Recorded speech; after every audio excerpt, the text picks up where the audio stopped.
পদ্মা সেতু চালু হওয়ার পর শরীয়তপুর ঢাকা সড়কে বেড়েছে যানবাহন। শরীয়তপুর সদর থেকে জাজিরার নাওডোবা পদ্মা সেতুর গোলচত্বর পর্যন্ত সড়কটি ২৭ কিলোমিটার। সড়কটির উন্নয়ন কাজ ২০২০ সালে শুরু হয়। ২০২৪ সালে শেষ হওয়ার কথা থাকলেও কাজ শেষ না হওয়ায় প্রকল্পের সময়সীমা ২০২৬ সাল পর্যন্ত বাড়ানো হয়েছে। শরীয়তপুর সদর থেকে জাজিরা পর্যন্ত ১৩.৫ কিলোমিটার রাস্তার কাজ এগিয়ে চললেও ধীরগতিতে চলছে জাজিরা টিএনটি মোড় থেকে পদ্মা সেতু গোলচত্বর পর্যন্ত ১৩.৫ কিলোমিটার অংশের সড়ক প্রকল্পের কাজ। এর মধ্যে প্রকল্পের মেয়াদ পার হলেও সড়কটির কাজ হয়েছে মাত্র ২৭%। বর্ষা এলেই সৃষ্টি হয় খানাখন্দের। সরু সড়ক হওয়ায় মাঝে মধ্যেই বন্ধ হয়ে যায় যান চলাচল।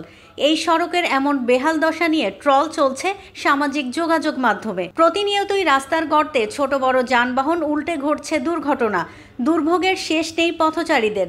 চরম ভোগান্তি আর ঝুঁকি নিয়ে চলছে যাত্রীবাহী ও পণ্যবাহী যানবাহন। পদ্মা সেতু হওয়ার আগ থেকে নিয়ে দক্ষিণবঙ্গের প্রতিটি রাস্তা পূর্ণ সড়ক নির্মাণ হয়েছে এবং খুব সুন্দরভাবে তারা যাতায়াত করতেছে, কিন্তু আমরা যেখানে আসি এবং শরীয়তপুরবাসী এই পূর্ণ স্বাদ পদ্মা সেতুর পাইনি। তার কারণ হচ্ছে রাস্তার বেহাল অবস্থা, বারবার গাড়ি অ্যাক্সিডেন্ট করে, খাদে পড়ে যায়, আপনার যাত্রীদের সমস্যা হয় এবং যারা স্থানীয় আছে তারাও যাতায়াত করতে পারে না সমস্যার কারণে। ঢাকা থেকে যে সমস্ত পাইকারিগুলি আসতো এই রাস্তার বেহাল অবস্থার কারণে ওই পাইকারিগুলি এখন আর আসে না, কারণ এইখান থেকে মাল বোঝাই করে ঢাকা গেলে এই রাখিতে মালগুলি নষ্ট হয়ে যায়, যার জন্য ঢাকা দেয় এইগুলি মালগুলি বেচতে না, অনেক সময় মাল নষ্ট হয়ে যায়।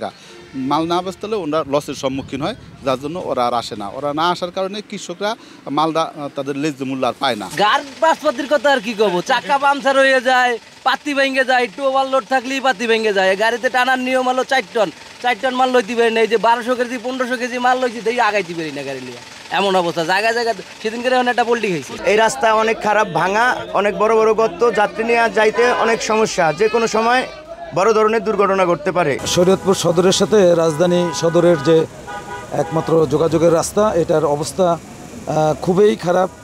আমরা মানুষ এই শরীয়তপুরবাসী এখন নিরুপায় হয়ে এই রাস্তায় চলাচল করতেছে।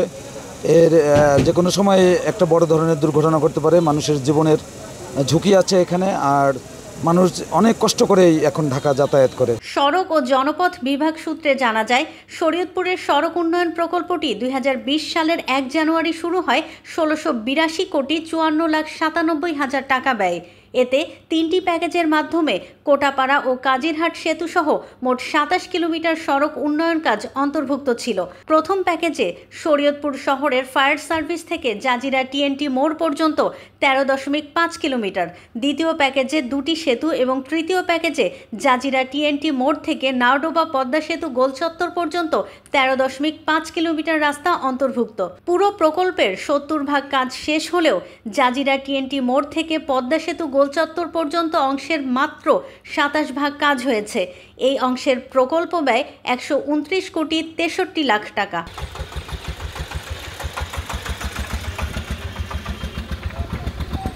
বর্ষার কারণে সড়কের কাজে কিছুটা বিঘ্ন ঘটছে। বর্ষা শেষ হলেই কাজ দ্রুত শেষ হবে বলে আশা করছে জেলা সড়ক ও জনপথ বিভাগ। প্রকল্পের কাজ ৭০% পর্যন্ত সম্পন্ন হয়েছে। এই প্রকল্পের মেয়াদ একবার বৃদ্ধি করে ৩০/৬/২০২৬ সাল পর্যন্ত বৃদ্ধি করা হয়েছে। আর এই বর্ষার সময়ে কাজে কিছুটা বিঘ্ন হচ্ছে আমাদের, কিন্তু যত দ্রুত সম্ভব বর্ষাটা কমে গেলেই আমরা কাজগুলি সম্পন্ন করার চেষ্টা করতেছি। আর এই বর্ষার সময়ে বিভিন্ন জায়গায় কিছু গর্ত আছে বা কিছু ডিপ্রেশন হয়ে আছে, ওইসব জায়গাগুলি আমরা ইট বালু দিয়ে আপাতত চলাচলের উপযোগী করে রাখার চেষ্টা করতেছি। দ্রুত সড়কটি মেরামত করা হলে ভোগান্তি থেকে মুক্তি পাবে জেলার অন্তত ১৩ লাখ মানুষ। শরীয়তপুর থেকে সাইফুল ইসলাম আকাশের তথ্য ও ভিডিও নিয়ে রিপোর্ট risingBD.com।